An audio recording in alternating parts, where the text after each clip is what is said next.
Assalamualaikum dan salam sejahtera. Saya Nazri Kahar. Ini Dialog Tiga Penjuru. Malam ini kita akan berbicara berkaitan dengan satu situasi di mana negara kita sedang berhadapan dengan sebuah negara menua, iaitu aging society ataupun aging nation. Dan fenomena ini bukan hanya berlaku di Malaysia saja, tetapi ia fenomena global, menjadi kebiasaan ataupun suatu benda yang akan melanda semua negara pada abad ke-21 ini.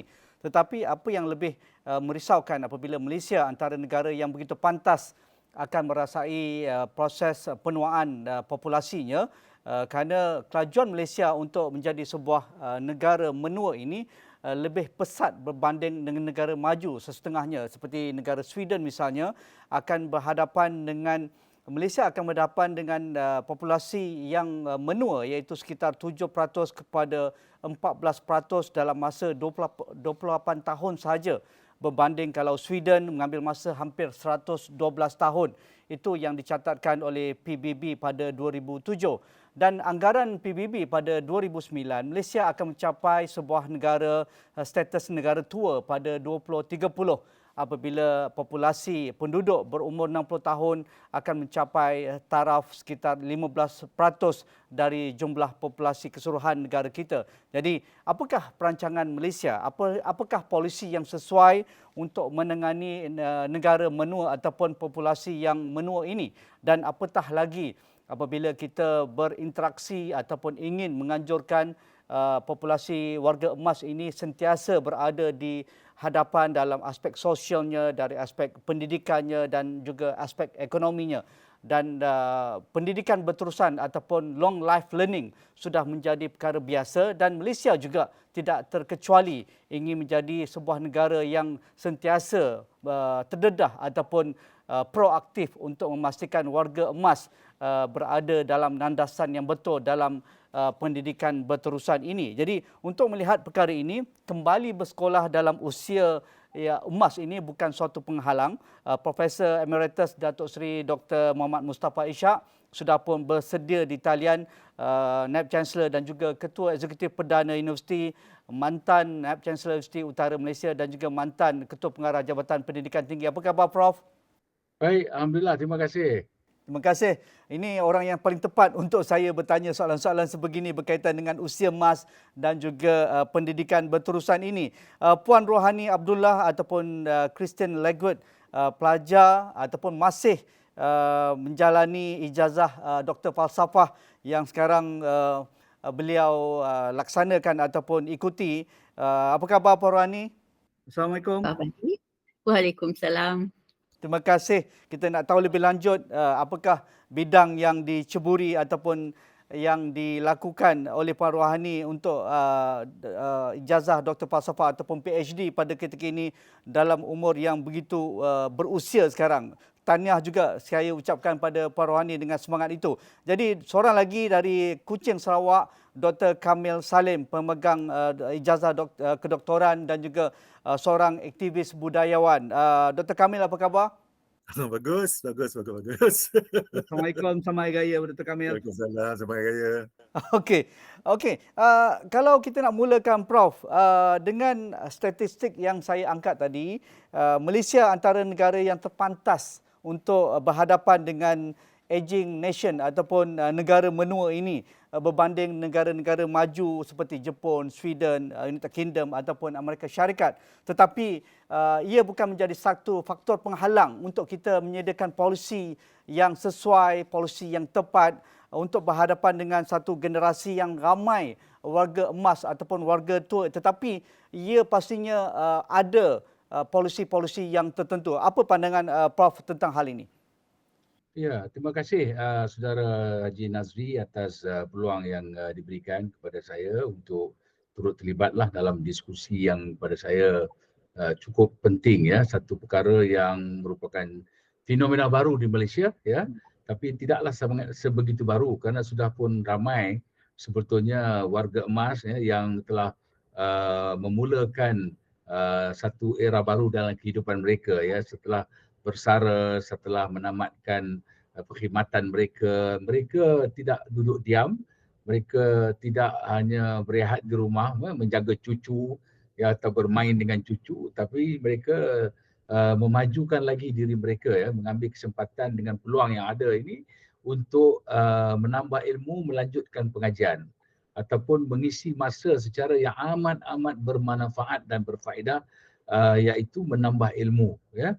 Jadi ini satu perkara yang memang seperti yang disebutkan tadi, satu proses pembelajaran sepanjang hayat lah, ya, ataupun lifelong learning yang memang telah pun menjadi sebahagian sebetulnya daripada dasar dalam kerajaan, ya, di mana di dalam blueprint pengajian pelan strategik pengajian tinggi, perkara ini memang telah pun dimasukkan, ya. Maksudnya peluang dibuka seluas-luasnya kepada warga emas ataupun mereka yang sudah pun berusia untuk mendapat peluang baru, ya, untuk melanjutkan pengajian. Selain pembelajaran sepanjang hayat dalam konteks misalnya mereka boleh belajar secara part time, secara jarak jauh dan sebagainya, mereka juga boleh memilih untuk belajar secara sepenuh masa seperti mana pelajar-pelajar yang yang fresh ini, yang baru tamat sekolah ini boleh bercampur dalam satu kelas pun, ya, antara datuk, opah dan juga cucu, tak ada masalah, ya.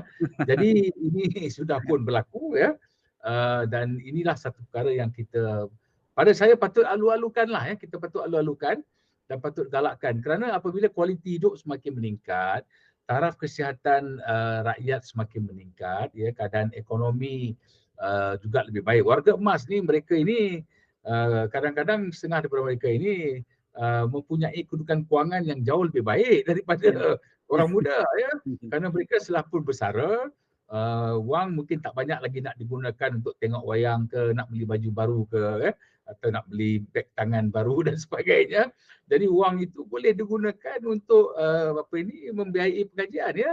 Malah setengah-setengah universiti telah pun mengadakan satu program yang khas, iaitu memberikan yuran yang sekadar nominal, ya, diskaun diberikan dan sebagainya, ada sampai 50% dan sebagainya, ya.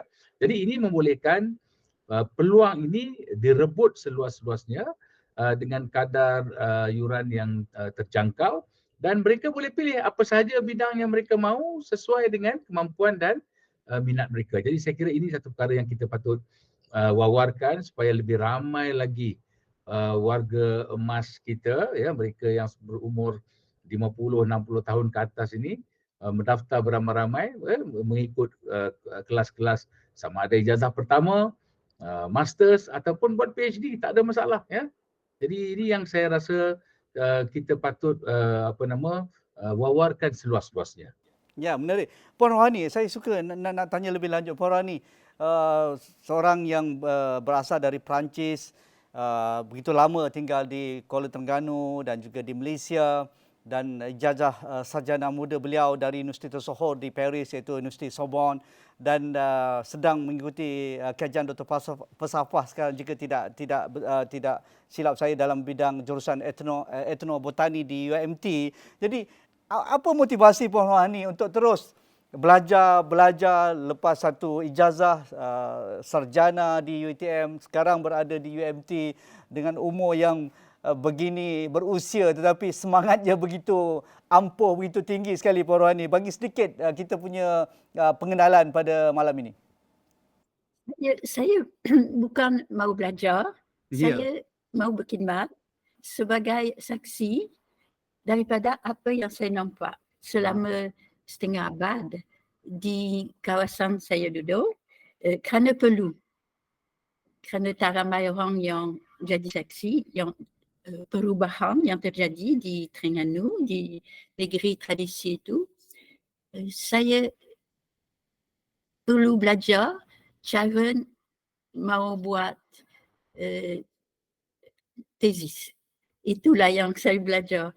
Yang isi pelajaran saya adalah kehidupan saya di kampung di Pulau Duyung, Terengganu.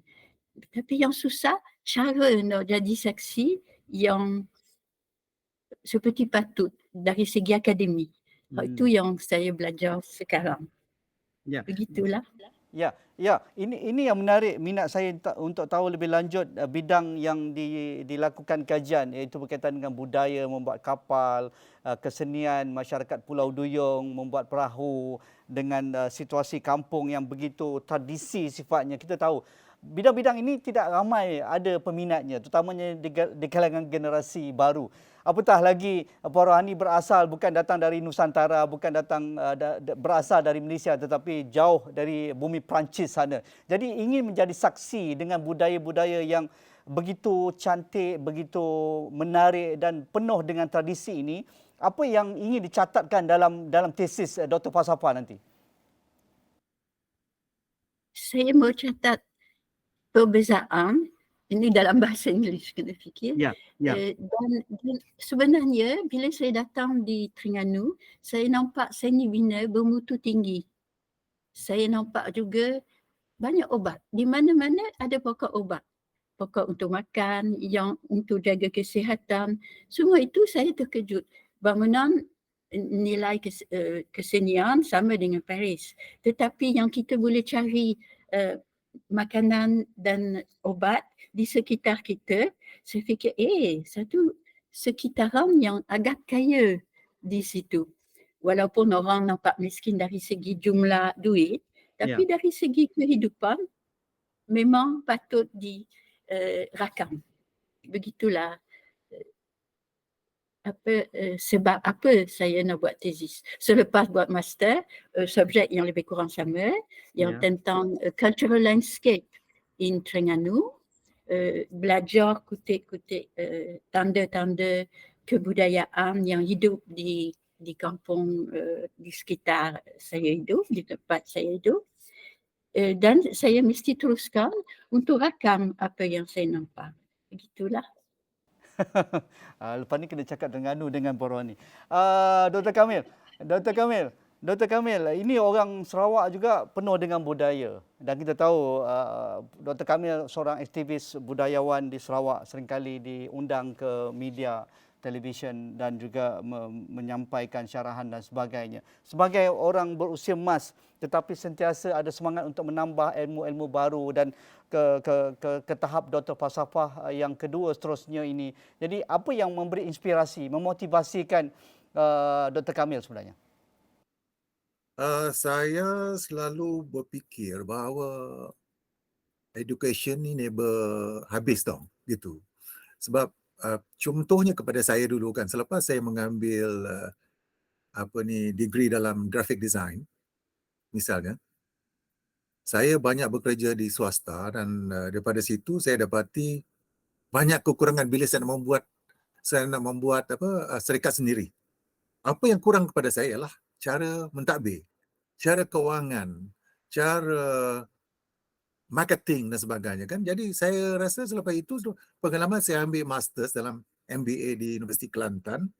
Daripada situ saya banyak belajar dari segi law, dari segi strategi bisnes dan sebagainya. Dan daripada situ saya sebagai penceramah saya rasa banyak benda yang saya perlu tahu lagi daripada situ. Sebab tu saya semakin mendalam, belajar muzik, belajar macam lah. Sehingga sekarang ni saya ambil hampir habislah di HNE mengambil Doctor in Business Admin. Tinggal sikit-sikit lagi dissertation lah atau sikit-sikit lah. Lepas tu, at the same time saya sekarang dalam first semester di UPM mengambil jurusan Ecotourism. Dan dapat benda yang dan sustainability lah di bawah Dr. Sezali.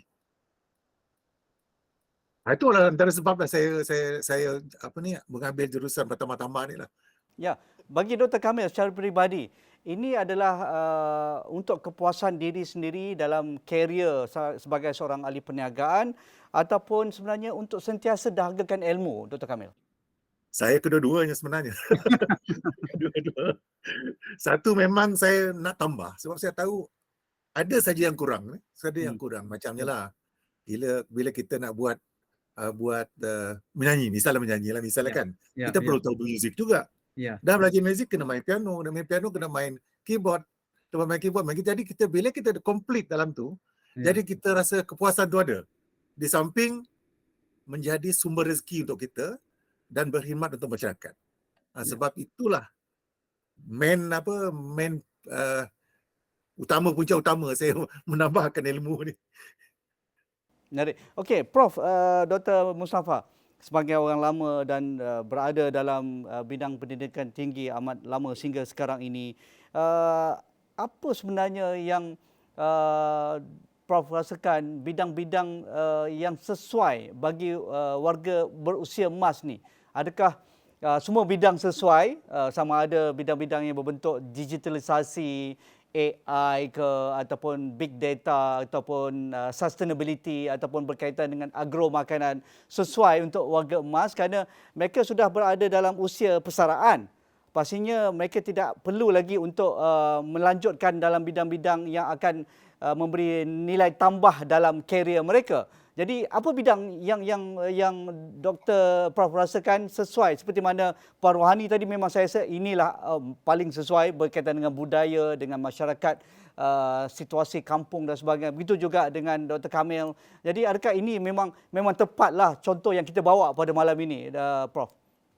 Ya, saya fikir belajar pada usia seperti mana ini Puan Rohani dan juga Dr. Kamil tadi ya, saya percaya mereka lebih santai, lebih rileks belajar kerana tidak lagi tertekan dengan nak skor grade dan CGPA dan sebagainya. Bukan itu matlamat mereka ya. Jadi mereka belajar untuk menambah ilmu dan berdasarkan minat yang ada ya, minat sesuatu subjek ya, sesuatu bidang ilmu ya yang mereka nak pelajari itu ya. Jadi pada saya tidak mahu nak membataskan kepada ini bidang yang sesuai, ini bidang yang tak sesuai, ini yang lebih baik. Kerana pada saya setiap bidang itu ada kekuatan, kelebihan dan juga berdasarkan kemampuan yang ada kepada diri individu berkenaan ya. Misalnya mereka boleh belajar bisnes, bukan bermakna dia nak buat perniagaan, tapi sekurang-kurangnya mereka nak tahu macam mana perniagaan itu dijalankan ya. Kenapa satu perniagaan itu berjaya dan kenapa satu perusahaan itu gagal umpamanya. Jadi di sini barangkali mereka sudah ada ideanya, tapi mereka nak belajar secara lebih formal, secara lebih berstruktur dan sistematik untuk melihat ya, apakah apa yang mereka fikir dan mereka tahu selama ini betul, itu yang sebenarnya yang berlaku, atau barangkali ada lagi sebab-sebab yang lain ya. Selain itu mereka juga boleh belajar bidang-bidang baru, misalnya bidang falsafah ya, seni budaya, malah muzik sekalipun, untuk menggerakkan otak kreatif mereka ya. Jadi mungkin selama ini mereka tertumpu pada sebelah saja otak, kadang-kadang otak sebelah kiri atau otak sebelah kanan. Jadi ambil bidang baru, mereka menggerakkan lagi otak di bahagian yang mungkin sebelum ini kurang digunakan ya. Dan ini baik sebetulnya dari segi dari segi kecerdasan, dari segi kemampuan berfikir otak dan sebagainya. Kerana otak kita ini dia boleh dirangsang ya, kerana ada penemuan baru yang mengatakan bahawa walaupun kita telah berusia bukan bermakna sel-sel kita tidak lagi berkembang ya. Kalau kita tak buat apa-apa, kalau kita berhenti, barangkali itu boleh berlaku. Tetapi kalau kita merangsang deria kita, otak kita ya, neuron-neuron yang ada dalam otak kita ini digerakkan dan dibangunkan lagi ya, dan digunakan dengan sebaik-baiknya, maka saya percaya itu akan meningkatkan lagi keupayaan berfikir dan keupayaan minda kita. Lebih-lebih lagi sekarang ini kita sudah ada teknologi ya, maknanya orang seperti Puan Rohani tak perlu datang ke Kuala Lumpur, boleh duduk di tepi pantai di Terengganu ya, melihat ombak, dan asalkan ada talian ya, ada line dia, ada liputan internetnya, maka itu sudah cukup ya. Dan dengan teknologi hari ini juga kita boleh belajar dalam bahasa daripada mana-mana pun ya, kerana komputer, internet ini sudah pun membolehkan kita untuk akses ya, mendekati dan melewati apa saja bidang ilmu ya, yang jumlahnya beratusan juta ya, input yang ada dalam internet itu. Jadi sebab itu saya berpendapat bidang ini terserah. Ya. Apa juga bidang yang mereka mahukan silakan ya. Dan asalkan mereka ada minat dan mereka mahu menimba ilmu dan berasa sangat teruja lah, ada passion ya, passionate untuk belajar sesuatu perkara itu dan minat yang tinggi, maka saya percaya mereka boleh belajar kerana mereka belajar bukan lagi untuk untuk mendapatkan sijil atau ijazah semata-mata macam Dr. Kamil sudah buat PhD dah berapa? 2 kali Dr. Kamil? 3 kali ya? Ini mungkin yang ketiga ya. Termasuk ketiga. PhD. Saya pun tak sanggup nak buat lagi 2 kali. Jadi pada saya ini satu Luar biasa. cabaran dan satu yang amat terpuji lah, yang amat mulia dan memberikan contoh teladan kepada anak-anak muda. Kalau orang yang dah berusia macam Dr. Nuraini ya, sanggup belajar lagi dan boleh dapat grade yang baik ya, belajar tambah lagi ijazah. Anak-anak muda tak ada sebab dengan kemampuan yang mereka ada dan dengan teknologi yang mereka ada. Jadi sebab itu saya percaya carilah apa juga ilmu, asalkan kita ada minat, masuklah apa juga bidang, tak ada masalah asalkan perkara itu satu yang merupakan bidang yang kita percaya dapat membuatkan kita berasa gembira belajar ya. Saya kira itu yang mustahaknya. Ya, Puan Rohani mungkin nak kongsi dengan kita pengalaman melanjutkan pelajaran lebih daripada usia emas sekarang ini. Apa kelebihannya dan apa cabarannya, Puan Rohani? Cabaran adalah jurang digital kita. Saya kadang-kadang tak sabar dengan peralatan elektronik. Diorang pun agak kurang sopan. Do this, do that. Dan tidak ada manusia depan kita. Kalau kita, memang kita dapat maklumat banyak. Tapi macam lapuk. Dan tidak hidup. Dunia elektronik hidup separuh. Saya suka kalau boleh bincang dengan orang di bidang yang sama. Begitu. Satu lagi soalan saya jawab bahagian kedua. Soalan pertama, Encik Nazri ya? Ya, saya. Tanya tadi Dorek yang tertarik perhatian saya untuk belajar terus belajar di universiti. Saya tidak belajar kecuali macam saya kata cara nak sambah menyambahkan explain beri keterangan bahasa saintifik, bukan menambah ilmu. Cuba terjemah pengalaman saya dalam bahasa akademik. Itu yang susah, yang akan diterima oleh ahli akademik lain. Okey? Terang?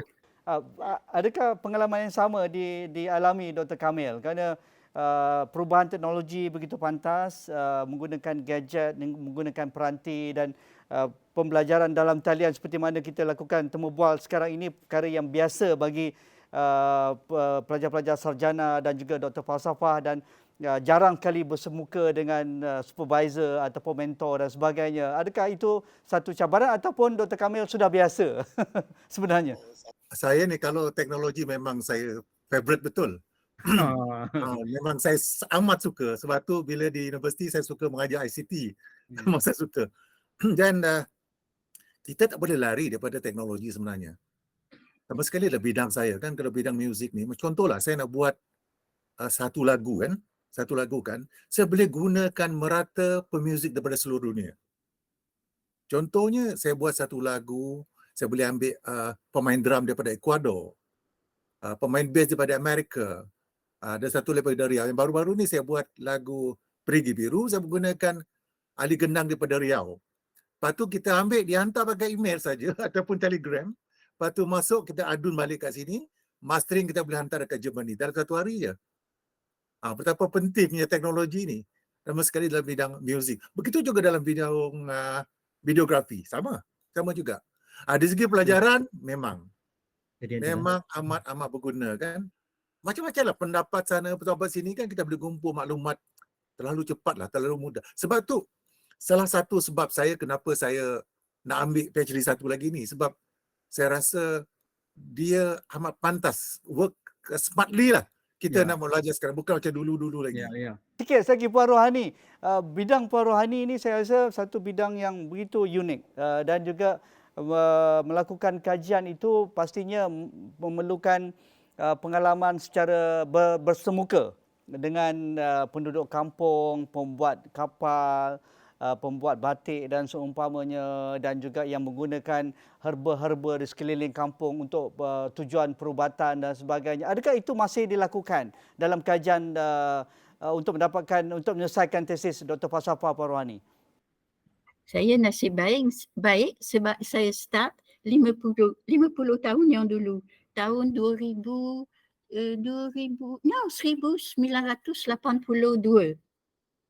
Start kajian, boleh jumpa orang on the field. Kita mesti masuk hutan dengan orang asli atau forester, orang yang kerja dalam hutan, dan dia boleh tunjuk dengan tangan, kita boleh rasa dengan hidung kita, kita tahu apa jenis, identify bahasa Melayu, boleh cam de pokok. Ya, betul. Yang itu tak boleh buat online. Tak boleh. Belum lagi. Akan datang mesti Dr. Kamil memang percaya boleh baru online. Ya. Tapi buat masa sekarang Belum boleh lagi. Ya. Jadi saya memang nasib baik dan syukur kerana boleh menyaksikan kehidupan semula jadi. Bukan saya tak kagum dengan magic dunia elektronik dan berguna sangat dari segi maklumat. Dari segi perasaan, jangan lupa masuk hutan, pergi on the field, masuk tengok rumah orang, cakap dengan orang, dengar suara. Semua itu pengalaman yang saya cuba terjemah dalam tesis saya. Begitu. Ya. Berapa lama dalam proses menyiapkan tesis ini, Dr. Puan Rohani? Dah berapa tahun dah ni? Lama kerana saya buat kajian dalam kajian saya. Ya. Jadi kena memahami dan lepas itu fikir apa contribution, apa saya boleh beri daripada yang mana nota yang saya ada, apa yang penting untuk menunjukkan nilai ilmu lama dari segi saintifik dan akademik. Kena kira jumlah pokok macam yang ada alamat dia, di mana dia kita jumpa di Jambu Bongkok atau di atas bukit yang ada lah, bukit yang saya pergi, Gunung Tebu misalnya. Jadi kena buat macam mana kata, buat senarai saintifik. Tapi dari segi lain mesti memahami kepentingan pokok itu, dan dari segi budaya, sebab saya study budaya, kaji budaya juga, kena budaya dan seni bina mesti tunjuk makna bagi orang saintifik zaman moden, makna buah butung, makna makara, semua itu banyak kena berkumpul secara saintifik. Jadi itulah yang susah sikit tapi yang perlu buat. Bagi Prof sendirilah, kalau kita nak angkat generasi usia emas ini aktif, sentiasa mencari ilmu baru dan selepas usia persaraan penuh dengan aktiviti pembelajaran ini, kita memerlukan persediaan dan juga polisi yang betul. Jadi adakah Malaysia sudah mempunyai polisi? Ya, kita dah cakap long life learning, pendidikan sepanjang hayat, hampir semua universiti adalah bidang pengkhususan ini, dan juga polisi-polisi berkaitan dengan long life learning. Ya, saya kira ini memang betul seperti yang Saudara Haji Nazri sebutkan, ya, dia melibatkan policy shift ataupun peralihan ataupun perubahan polisi, ya, di pihak kerajaan dan juga mungkin institusi pengajian tinggi juga, ya, dari segi membuka peluang yang seluas-luasnya kepada generasi tua, ya, generasi dewasa untuk kembali ke sekolah ataupun kembali ke kampus, ya. Perkara ini sudah pun dibuat di negara-negara maju, termasuk di Perancis sendiri. Saya pernah lihat di Paris, selepas pukul 5 berpusu-pusu warga tua, warga dewasa pergi ke universiti mengikuti kuliah. Cuma waktu itu mereka tidak mendaftar sebagai pelajar untuk ijazah ataupun untuk mendapatkan apa-apa sijil tapi mereka pergi hadir hanya untuk mendengar dan mendapat ilmu. Berlaku kalau di Paris itu mereka boleh masuk ke mana-mana kampus hal yang sama juga berlaku di Jepun. Dan sekarang ini keadaan sudah berubah. Maknanya daripada hanya hadir ke kuliah secara sukarela untuk mendengar kuliah syarahan yang disampaikan oleh profesor dan sebagainya tapi mereka sekarang ini boleh daftar terus dan masuk sebagai pelajar sepenuh masa, sama ada secara sepenuh masa ataupun secara sambilan part time dan mereka boleh ikut kuliah-kuliah ini sama ada di peringkat ijazah pertama. Saya kira ijazah pertama juga harus dibuka ruang kerana ada banyak juga warga emas yang tak ada kesempatan langsung untuk semasa mereka muda untuk belajar dan masuk ke universiti. Anak mereka ada peluang tapi mereka tak sempat kerana nak cari nafkah bekerja waktu itu dan mereka mungkin menamatkan persekolahan mereka lebih awal Tetapi kita harus buka ruang di mana sekarang sudah ada apa yang dipanggil APEL accreditation of prior educational experience ini iaitu satu proses memberi akreditasi kepada pengalaman yang telah ditimba sebelum ini sebagai syarat masuk. Kalau tak ada STP pun boleh masuk. Tak ada SPM boleh masuk buat diploma kerana pengalaman kerja diambil kira. Dasar itu sudah pun ada Dan kita juga harus galakkan misalnya untuk mereka mengambil ijazah lebih tinggi dan selain daripada itu mereka juga yang mana keadaan kesihatan masih okey dan masih boleh menyumbang, mereka boleh sebetulnya menjadi tenaga kerja yang baru, new workforce kepada negara untuk bidang-bidang tertentu. Mungkin tidak semua.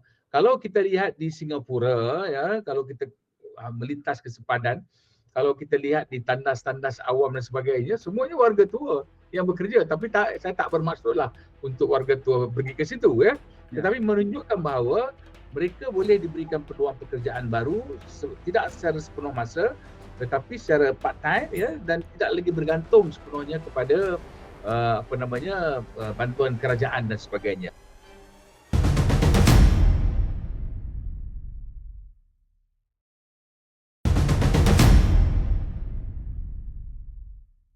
Dijadikan sebagai pencetus bagi nak memasuki usia emas 60 tahun ini, mereka ada motivasi lah. Oh, tak susah sebenarnya nak buat sarjana. Tak susah sebenarnya nak buat ijazah sarjana muda kerana pengalaman kita dalam bidang ini diperlukan oleh universiti kerana ia bernilai seperti Prof katakan tadi, boleh jadi mentor, boleh menjadi profesor adjung, boleh menjadi tenaga pengajar di sekolah ataupun universiti. Pengalaman Dr. Kamil.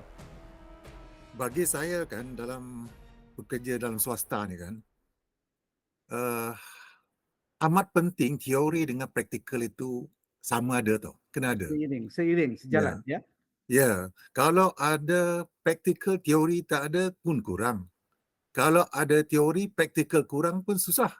Contohnya dalam bidang perniagaan, kita memerlukan kedua-duanya. Kalau kita bercakap, contohlah kita bagi talk susah dekat mana-mana lah. Tapi cara kita bercakap tu tak ada gaya pengisian konten tu. Walaupun kita tu orang kata pengalaman banyak, tapi kalau konten tu tak ada, dia menampakkan ada kekurangan dari segi situ. Begitu juga kalau kita teori banyak, bila orang tanya macam mana nak buat secara hands on, kita tak reti nak jawab.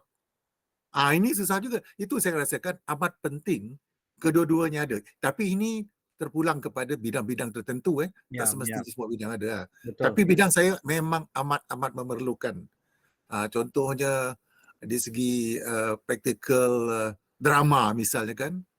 Kita belajar drama tapi kalau kita belajar buku saja kita tak reti nak handle kamera, tak reti nak handle macam mana menggayakan lakonan itu, mungkin kita diketawakan oleh pelakon. Itu penting. Okay, kita contoh kita belajar buat dokumentari misalnya kan. Kita belajar baca buku. On the field lain tau. On the field itu memang lain. Sebab suasana yang ada yang kita fikir tu dengan suasana yang ada pada on location amat berbeza. Ini penting bagi mereka yang berpengalaman, pengarah-pengarah pengalaman seperti Dato' Haji Samsudin ni salah. Okey. Dia dapat bayangkan macam mana nak mengaturkan masalah yang kita hadapi ni. Kalau kita hanya berpadu kepada satu benda saja. Itu saya rasa amat penting. Dan saya ulaskan kata Prof tadi kan tentang Apple ni. Memang amat berguna. Kawan saya ramai dah masuk ni. Daripada Apple A, Apple C semua ni kan. Tapi dia memerlukan supervisor yang bagus. Betul. Untuk memudahkan. Memudahkannya macam mana. Bukan je mudah nak buat academic writing ni lain. Kalau tak ada buat basic memang pening kepala sebenarnya. Tapi dengan supervisor, kalau supervisor yang bagus, mudah. Macam saya dulu waktu saya ambil law, saya dah risau tau. Saya tak pernah ambil law di Universiti Malaysia Kelantan. Tapi oleh kerana pensyarah ni pandai buat lecture, kita jadi minat tau. Jadi daripada situ saya mula minat sampai sekarang juga belajar law oleh kerana daripada pensyarah yang bagus. Begitu juga belajar di UP yang sekarang ni dengan supervisor yang selalu bagi motivasi. Dengan dia ni tak ada benda yang susah lah, semua senang. Jadi kita sentiasa ada motivasi nak teruskan daripada punya penyelidikan tu. Ya, mungkin Puan Rohani nak tambah tentang itu dari sudut pengalaman nak diterjemahkan dalam bentuk akademik ini. Ini dua benda yang berbeza, tetapi kerana akademik dia ada kriteria, dia ada dia punya prosedur penulisan. Dia tidak semudah kita membuat laporan dalam pekerjaan ketika kita bekerja ataupun membuat perniagaan dan sebagainya. Jadi adakah itu menjadi kesukaran bagi Puan Rohani untuk menulis dalam bentuk akademik dalam usia masa ini? Memang sukar. Bukan kerana usia, tapi kerana tidak ada cukup pengalaman dalam penulisan akademik. Saya tulis tentang buku, tentang artis, lukis. Saya sebagai macam wartawan boleh menulis mengikut perasaan dan pemikiran saya untuk memberi tulisan akademik yang berdasar kajian susah. Kena fikir macam mana nak buat demonstrasi apa dan macam mana nak nampak macam kita saintifik. Sebab saya memang bukan bidang saintifik, saya belajar tapi saya belajar bahasa Greek dan bahasa Latin. Jadi untuk language person untuk botani. Senang. Nama botanical, nama plant adalah bahasa Greek atau Latin. Jadi senang sikit kerja saya nampak akademik. Sebenarnya sebab saya belajar klasik, bahasa klasik di Perancis. Tetapi sebenarnya untuk buat tesis susah sangat. Untuk master okey sikit, tapi untuk PhD bukan. Sebab saya tak nak buat demonstrasi, saya fikiran tidak saintifik. Macam mana nak buat? Tapi tiba-tiba akhirnya bila saya siap tesis selepas part-time, selepas 9 tahun, ada sesuatu yang muncul. Macam saya jumpa sesuatu baru dengan kajian yang saya usaha setakat boleh, usaha untuk membuktikan bahawa dalam subjek itu di Terengganu ada perubahan yang drastik macam di Malaysia. 50 tahun di Malaysia banyak tukar. Cepat sangat daripada negeri lain. Tetapi mesti buktikan. Jadi bila siap tesis sekarang, saya nak present viva, saya sedar saya jumpa bukan saja chance yang saya jumpa di Terengganu, saya jumpa fakta bahasa English, factor of resilience, daya tahan. Resilience, Resilience, daya tahan bahasa Melayu, daya tahan jiwa orang Terengganu. Dengan dia orang ada a sense of community. Bahasa Melayu, sense of community is sense of community. Dia orang boleh kerjasama, gotong royong. Ini tak hilang. Cara hidup hilang, pokok cengal, tapi tak ingat gerai untuk bersama, makan, discuss sama. Tak hilang adat kerjasama. Satu lagi Thailand, agama. Ya. Itu sebab negeri Terengganu undi PAS. Sebab PAS sorry. Ya. Undi PAS kita nak ke arah agama. Ya. Itulah Ada yang kaitan dengan agama, ya. Ya. Jadi hubungan dengan pokok mungkin kurang. Tapi semua sobek-sobek ukiran-ukiran guna pokok. Bukan semua tapi cara dia dengan daun, dengan Ya. branch. Ok, saya cakap Perancis. Les arbres, les feuilles et les branches. Voilà. Maksud saya, seni Terengganu guna perumpamaan dengan pokok. Masih sekarang. Jadi ada talian dengan akar umbi zaman dulu sampai sekarang. Jadi saya mencari change, pertukaran yang drastik, tapi saya jumpa juga resiliensi, daya tahan, jiwa, roh orang Terengganu. Jadi kajian akademik tidak menutup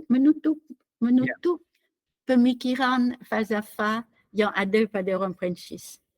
Mengapa pengalaman hidup dalam karier ini perlu dipermudahkan dalam bentuk sitasi disertasi akademik? Walaupun apel sudah ada, tetapi apabila kita berjumpa dengan supervisor yang tidak mesra alam itu, seperti Dr. Kamil mesra, alhamdulillah. Kita hari pertama dengar, alamak, Prof, minta maaf, saya tak boleh buat lah. Takut, dia dah menakutkan kita nak buat sarjana ke doktor falsafah kan.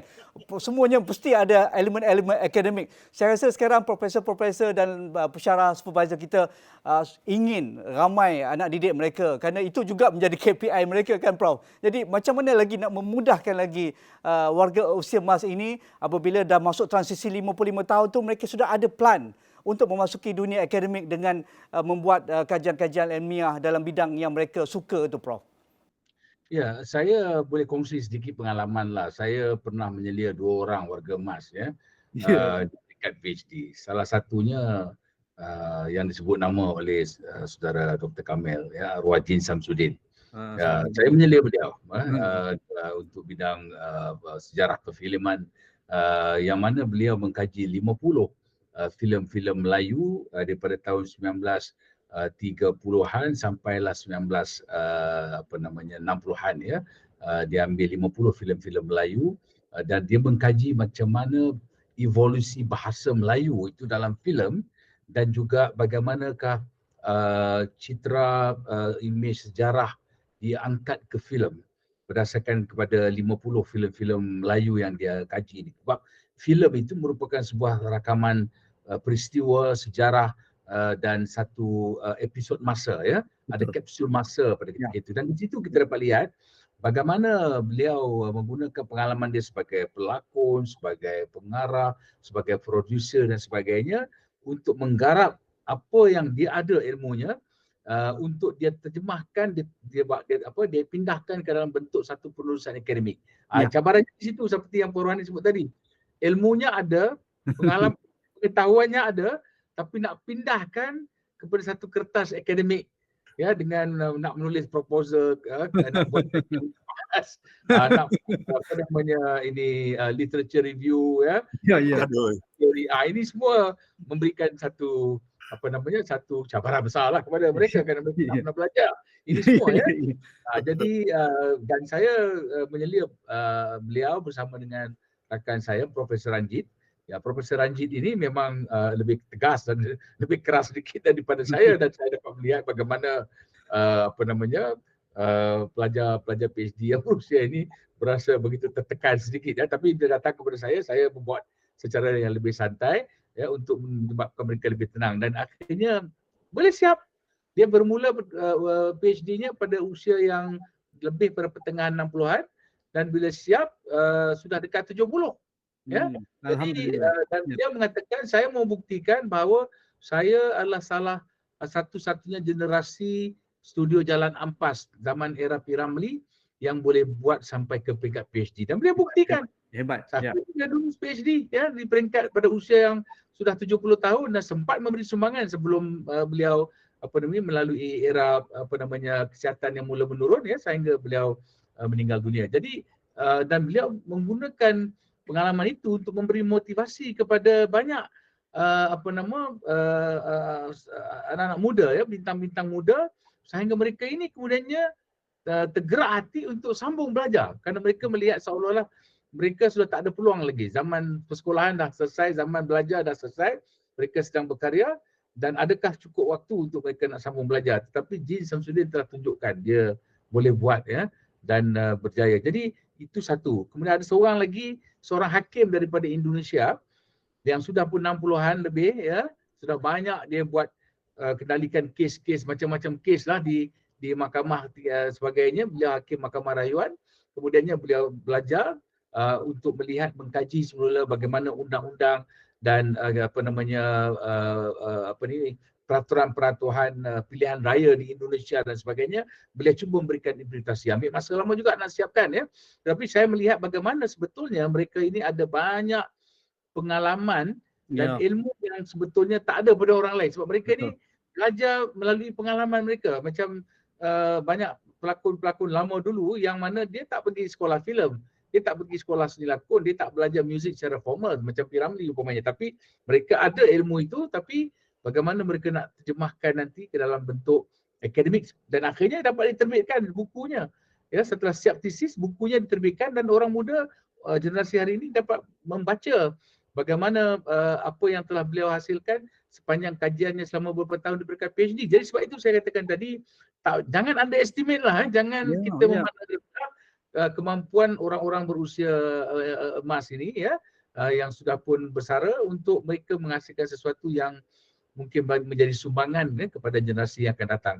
Dr. Kamil, sedikit sebelum kita tamatkan, usia emas ini menjadi satu ruang yang begitu produktif jika polisi yang betul dapat dilaksanakan kepada warga usia emas dalam usia persaraan mereka. Kerana macam-macam lah kita dengar sekarang, ada cadangan nak lanjutkan lagi usia persaraan sampai ke 65 tahun. Jadi orang muda marah, jadi orang tua boleh kerja sampai 65 tahun. Kami ini macam mana karier kami bergraduan pun kerja pun tak ada, nak lanjutkan lagi. Jadi ini semua polisi-polisi negara menua perlu tuntas, perlu holistik. Pandangan Dr. Kamil yang nampak sihat ni, ceria, senyumnya daripada mula sampai sekarang dengan begitu banyak ijazah sarjana muda dan juga sarjana dan juga doktor falsafah, untuk kita angkat ini sebagai satu misi nasional. Dr. Kamil. Saya berpendapat begini, sebab tu saya sekarang ni menubuhkan beberapa persatuan sebenarnya. Ya. Di mana kawan-kawan saya ni ada yang dah bersara dan ada yang hampir nak bersara ni. Kita kumpulkan menjadi satu persatuan bersama yang muda-muda ni. Ya. Jadi apa yang kita buat ialah kita akan pergi ke luar bandar tau. Kita akan mengadakan program macam mana menaik taraf ekonomi luar bandar. Pertama sekali melalui education mula-mulanya lah. Ya, pasti. Lepas tu menggunakan gadget yang murah tetapi boleh membuat keuangan, boleh mendapat pendapatan, misalnya lah. Yang paling popular sekarang ni kita buat adalah melatih belia-belia dan yang berumur. Saya tak kata mereka tua lah, Nazri. Sebagai mereka ni lahir awal daripada kita. Lahir awal. Ya. Jadi sebab daripada handphone yang ada pada mereka ni, mereka boleh boleh membuat beberapa pendapatan ya. Pendapatan. Ya. Contohnya kita boleh buat photo bank di internet misalnya, seluruh dunia akan membeli gambar-gambar yang tidak ada terdapat di negara barat misalnya. Hebat. Contoh bunga rafflesia misalnya. Di Sarawak banyak di Sabah ni. Di kawasan Lundu. Ya. Yang ini saya dah cuba jualkan sampai dah memang mendapat pendapatan yang bagus lah yang benda-benda macam ni. Kadang-kadang kulit-kulit kayu yang tepi pantai yang kita kata tak laku lah benda ni, tapi dunia barat dia suka. Kerangan ya. Betul. Kadang-kadang snail kan. Jadi kita dah buat dalam 5, 6, 7 tahun dah kita dah buat.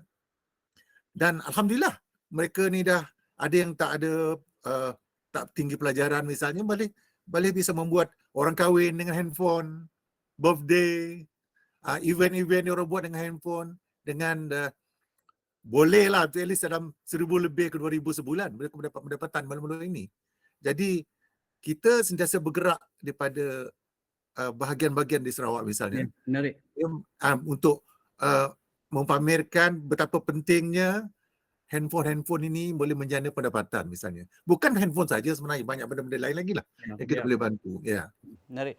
Puan Rohani, sedikit sebelum kita tamatkan perbincangan Puan Rohani, saya apabila Puan Rohani bercerita tentang kajian ini, saya teringat Penarik, saya teringat Pulau Redang, saya teringat Pulau Perhentian, saya teringat di Pulau Kapas sepanjang Pantai Marang dan sebagainya dengan keindahan masyarakat di Terengganu itu. Jadi bagaimana usaha seperti Puan Rohani ini sentiasa mencari idea dan juga appreciate moment dan juga experience ketika berada di Terengganu itu? Malangnya nilai kehidupan manusia yang agak lanjut umur, saya dekat 80 tahun ini, dan yang sudah hidup, anak ramai, cucu, cicit ada. Jadi kita pergi ke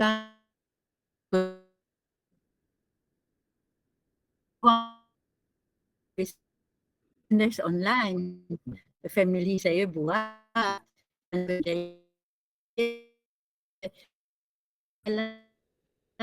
tolong untuk balance sedikit gerakan ekonomi dan gerakan kebahagiaan dalam kehidupan. Kita nak rakyat yang bahagia. Jangan media boleh kabar, boleh manusia dan orang tempatan fikir apa yang dia orang sebenarnya perlu dan mahu. Itulah yang peranan kita, dan mesti bina atas akar zaman dulu. Akar yang berguna. Itulah yang saya cuba dan fikir itu tugas orang tua. Ingatkan semula kepada akar kita. Ya?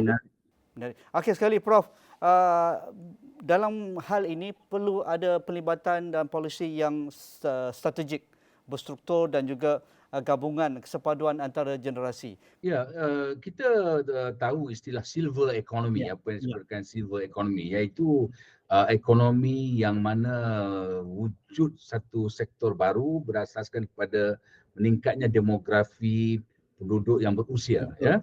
Kalau dulu kecil saja dan mereka ni tak lama, jadi ini tidak dianggap sebagai satu ekonomi yang produktif. Sekarang ini jumlahnya besar dan mereka ini lama, umur panjang, ya.